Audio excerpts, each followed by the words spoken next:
Hey guys, in this video I'm going to talk about legacy brands. So I'm Daniel Norton, photographer here in New York, and I make videos like this. This one's going to be, I guess, about gear a little bit, but also about philosophy. I make them about business and technique. If these things interest you, go ahead and subscribe. So what do I mean by that?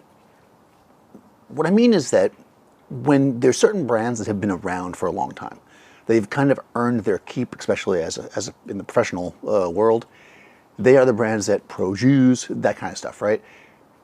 And when you are new to photography or getting into it or buying new equipment or doing whatever, you will see lots of brands that seem to have really good, features. They have some good reviews. They have whatever. And a lot of times these brands might be less expensive than, let's say you go into a pro photographer studio and you see the stuff they're using and you're just like, well, yeah, they're using that, but like I see all these people online that say this is just as good and it's like half the price. So like, why would I do that? What are you doing? What are you paying for? Are you paying for the name? Well, here's the thing. There are certain brand. All right, I'll give it to you this way. This is a simple kind of comparison, we'll say. Let's say that you are going to take somebody out on a date, right? A first date. You could either go to a restaurant that you know is good, that you've been to a bunch of times, that you've always had good service, or you could try something new that has some decent reviews, but you don't know anybody personally that's actually used it. You hear around that there's good reviews. You're probably going to go with the place you know if you're trying to impress the person, right? You may try the other stuff on your own, right, just to see if it's good, right, or with your friends that you're comfortable with, or that you always hang out with. Maybe you love to try new restaurants. But if you need to impress somebody, and you know there's an impressive place, you're going to go that way, right? The only exception, because somebody's going to put this in the comments, would be like, maybe there's a new place that all the cool people are going to, and that's impressive in and of itself. Maybe, okay, right. But you know what I'm saying. The idea is that you don't want to test something or try something that's unproven on a person that's important, whether it be let's say a date, or maybe it's your anniversary. Well, maybe your anniversary, that'd be fine because you're with the person. But your in-laws are visiting. Whatever, something where you want to you're taking your boss out. These things where you really want to be sure to impress. You're going to go with what you know works, right? You're going to follow what goes, right? Same thing that, like, let's say that you're going to work and there's a way that you go every day that you know gets there fast, and then you're just looking at Google Maps and you see a longer way to go, or a different way, and you're like, this might be shorter, but I've never gone down those roads, so I don't really know what the traffic's like or whatever. Do I want to risk that on a day that I'm running late and I know I'll get to work on time if I do it the one way, but I might get there faster with the other way? You're probably not going to try the other way. Maybe you'll try it on a day where you're a little bit early, just in case something happens. If you hope to keep your job and be in good views with your boss, right? Anyways, my point being is that what legacy gives you, or brands that have been around give you, is a bit of security. Does it mean that they're never going to fail or you'll never have a problem? No, of course not. Everything has a chance of not working. That's just the way it is. But when you know something is used by those people that have been in the industry for a long time, or you yourself have been in the industry for a long time using something, you are much more likely to go to that, if you're wise, if you're doing something, let's say, for a job. Like, a client is hiring you to do something. And I can say, I've said this a million times, when I first started, I had inexpensive lights. I never used them on an important job. I always rented, even if it meant making like half the amount of money I would have made. I always rented, or I bought something new if the job paid for it, to use for that job. Because I knew that, like, okay, this is not going to be a good example for today, because they've really changed and become a much better brand in a sense. But I had early on, I owned like my long lens, my 7200 or whatever, was a Sigma lens. And back then Sigma was not considered a very good brand. They were very kind of, they were like a third the price of an actual Canon lens. I was shooting Canon at the time, and they weren't as good. They weren't as reliable, the autofocus, whatever, but it was what I could afford. So it allowed me to go out and test with models and take portraits and stuff. But whenever I got hired to do an actual catalog or even a fashion editorial for an actual magazine, that wasn't a specs, but I was hired to do it, I would go rent the Canon 7200. because I knew that that lens was going to be 100% sure to always be good, right? My Sigma lens, even though I used it every day and I kind of knew it, I also knew it had quirks, and and it sometimes didn't give me the sharpest images, and sometimes it just was the way it was. It was an inexpensive lens, didn't always work. Same thing with my lights. I would always rent Profoto when I had jobs, because while my lights were fine for tests and stuff where there was no client standing there, and where I had total control over the shoot, like if I was shooting a spec editorial where I could just, oh shit, my light's not working, so I'll just go outside and shoot natural light, that was fine, or bust out a speed light or whatever. But if there was a client standing there, I did not want my lights to stop working. That would just be a bad thing, right? So this is why I gravitate towards, when you see me using equipment, I gravitate towards stuff I know that works, right? It's not that other stuff isn't going to work or couldn't work, but most of the stuff that I use has been around a long time and has a reputation, not only in the industry, but from me using it. I've used Profoto. I wasn't always shooting Profoto. I should just mention that. I used Profoto as rentals when I first started, so that would have been like the mid-90s, right? That's when I first started using Profoto.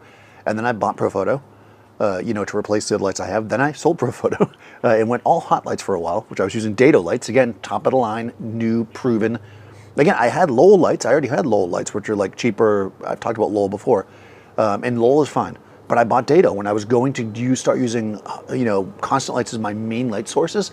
I wanted something I could really depend on, so I bought Dados. Then I went Broncolor for a little bit because I was doing some certain things and I got a good deal on them. And then I sold those again, and I went Profoto again.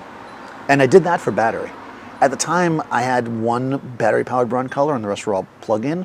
And I really wanted battery-powered, so I went to the Profoto B1X. I bought one, and it was really good. So I eventually phased out my Broncolor stuff and went to Profoto. Of course, now Broncolor has, portable battery stuff too. I'm not going to keep switching brands. I don't need to. Maybe someday, who knows? But I didn't really have a need to buy new lights. I haven't had a need to buy new, switch brands anyways in a long time. I did actually go to the A1s, and again, I would not have gotten rid of all my strobes and went to speed lights, even to Canon. But the Profoto A1 made a lot of sense for me because I already had other Profoto equipment. So I have those, and that's that. I stayed in that brand. Now I have jumped around camera. I use a lot of different camera brands I use, because people always ask me, oh, you switch cameras? No, I still own, I have my Canon that I use mostly for headshots. I have the Nikon Z system that I use for kind of general stuff. I've got my Leica that I use when I'm doing more street photography and some personal projects. I've got a Fuji that's little that I use for street photography. I use a Hasselblad sometimes. I use a lot of different kinds of cameras. I use the big Fuji whenever they loan it to me, because I never broke down and bought any medium format because I don't know that I need it. I'm really, But these are all brands that have been around. And this is not to bash Fuji, because I think Fuji's great, but if I was hired to do a job and I needed to shoot at medium format, I probably would not use the Fuji. It's fine. I haven't used the Fuji medium format long enough to really, really feel comfortable. So for me personally, I wouldn't probably even use the X1D necessarily unless I owned it, the Hasselblad. I would rent like a H5. I think it's H5 now. Maybe they're on H6, I'm not sure, but I'd rent one of those cameras because I know those cameras inside and out. Those are what I've always used for that kind of work. So I'm not going to switch that easily. In fact, I find it weird that people do switch so much, especially if they're pros. And I find the people that jump around brands usually aren't pros. Completely, I use a lot of brands, but people that just are like, I'm selling all this to buy this. Really? Is there that much of a difference to switch to something that you're not? I don't know. To me, that's weird. But, a brand like Profoto, but even more so things like Shamira, Matthews, Manfrotto, these are grip brands, right? And they make softboxes and stuff. These brands are great, They've been around forever. The product lasts really well. If you go to a rental place anywhere, you can rent that equipment. There's a reason for that. This is really what legacy brands are about. It's not about bashing new stuff or stuff that doesn't have the legacy. They'll gain it. They'll earn it, actually. I don't want to say brand names or whatever, but there was a time, this is probably 7 or 8 years ago, where this brand was like, oh, I really want you to promote, can you use this and promote it? Because I think I used it a little bit. I was like, oh, that's pretty cool. And I was like, well, honestly, I no. I'll use it once in a while if I feel like it works, but I'm not going to put it side by side with stuff that I know that I have experience. And they were like, well, how do we ever gain popularity or legacy without people using it? And I'm like, well, that's the uphill battle, right? And if you look at certain things, like even like you see Godox, which is like the current buzz that everybody's talking about, little by little they're gaining. They've been around now for a little bit, and they seem to be holding. You know, but other brands have fallen by the way. Like that, and some of them are still around, but like they were the hot brand that said they were better than everything else, and now everybody's kind of like, yeah, that stuff was junk. But if you look though, nobody ever turned around and said some of your top brands are junk. You know, even like Seth was just doing a video on his channel where he broke out his old Speedotrons. Yeah, when he did the tests, it's like, yeah, the Speedotron did have a crappy flash duration, but let me tell you something.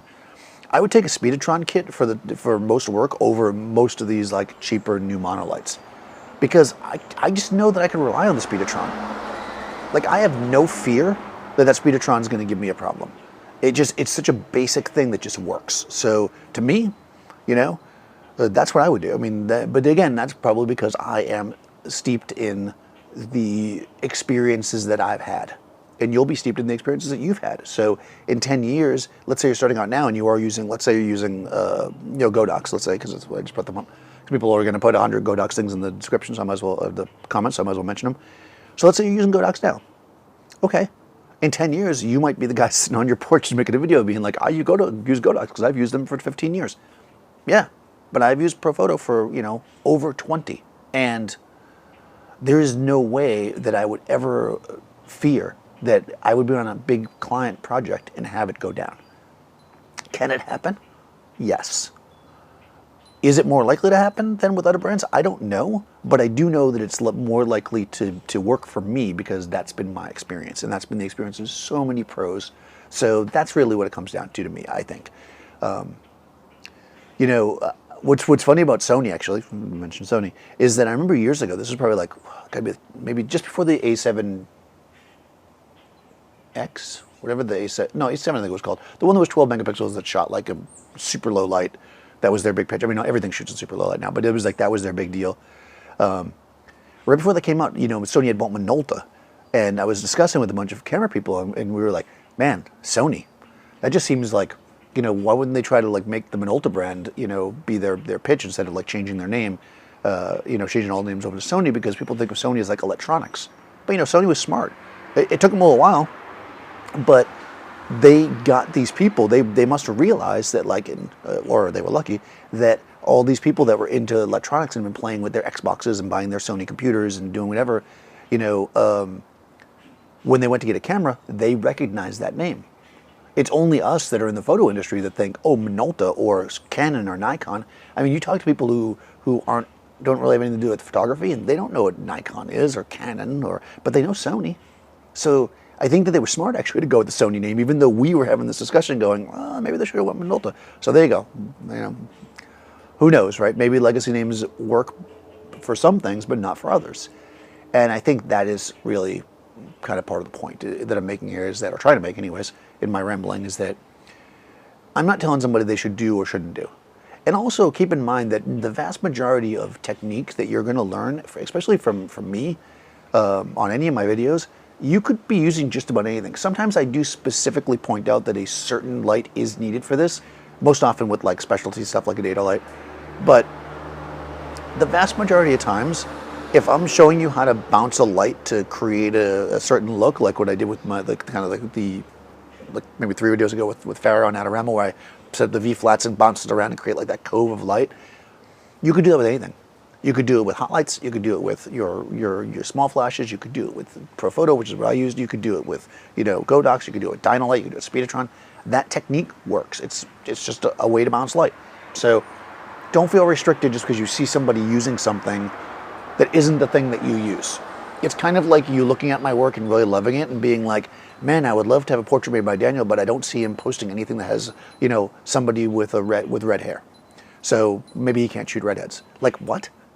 I mean, first of all, yes, I can. But anyways, that was probably not a good example. But I'm not a good person for that because I think I've pretty much shot every kind of person for the most part. But there's a lot of people that don't. I mean, maybe you just, you're shooting the people that are available to you. So you might look at somebody's book and be like, oh, well, they haven't shot somebody who looks like this, so they don't shoot men or they don't shoot kids. And maybe you're nervous they can't do it, But the reality is that they probably can. I mean, if they can shoot a portrait of somebody with brunette hair, you can probably shoot somebody with red hair too. Just like if you could shoot something with your Godox Light, you could probably do it with Profoto. If you can do it with Profoto, you could probably do it with Godox. Ultimately, what you're looking at with the legacy brands is a certain confidence that you'll have in your gut that you know it's going to work and going to be reliable. And again, that's not to say that the other ones aren't reliable. It's to say that you know this one is. And yeah, that's that. I mean, if you've been using the brand for a while and you feel like it's super reliable for you, then to you it's legacy, right? But what I generally think is if you're like kind of researching brands, Googling and check out the major rental houses in like big cities, you know, so like New York and Chicago probably and LA, and see what they rent. And you will see that they don't rent certain brands and certain things, and there's a reason for that, you know. Part of it is that people probably own that stuff because it's cheap, but also because they need to know it's going to work, right? Because you don't want to have a rental house and rent, let's say somebody's going to find a rental house that rents this, but let's say that they're renting Canon lenses. They're probably not renting that 1.8 50 to 50 millimeter plastic lens, right? Because nobody's looking for that, you know, because it's cheap. You probably own it if you want it. They're renting the 1.2 or whatever because, and maybe even the 1.4, because those are more professionally built lenses and they're less likely to break, and they're going to be more reliable. You know, that's how rental houses operate. Anyways, that was kind of went around circles, but I guess that's it. I mean, I think I don't know why I have to justify myself, and maybe I'm not justifying myself, but I feel like I get at least, I don't know, 20% of comments I get are ask specifically for me to use something else than what I own. And I don't know if that comes from the idea that they think I'm like, you know, one of these people that are like these influencers that just do reviews where they just get sent stuff, because I don't. I mean, every once in a while somebody sends me something and I will mention it. But like, I don't have access to everything in the world. The equipment I own is where I put my cold hard cash that I earned on it. So if you see me using something, almost always, unless it's specifically like an NPA video or somebody paid me to do the video to launch a new product, I bought that thing. And if I bought it, it's because I believe in it and I believe in the brand. So take it or leave it. I mean, based on that. All that being said, let me know what you guys think. Are there certain brands that you guys really like besides Godox? Because nobody's going to say Godox. That maybe you consider legacy brands that I did not mention. You know, there's also some really awesome brands that aren't that popular, like Plume. You know, that are really good. So, you know, whatever. Yeah, let me know what you guys think. Anyways, or is this just nothing and you don't care and you'll buy whatever you want and you would rather buy two of the cheap one than one of the expensive ones, and that whole thing that people love to say. Go ahead and put all that in the comments too, because I know you guys love to do that. And go ahead and subscribe if you haven't already. I'm just giving you a hard time. Subscribe if you haven't already and ring the bell, and I will see you next time.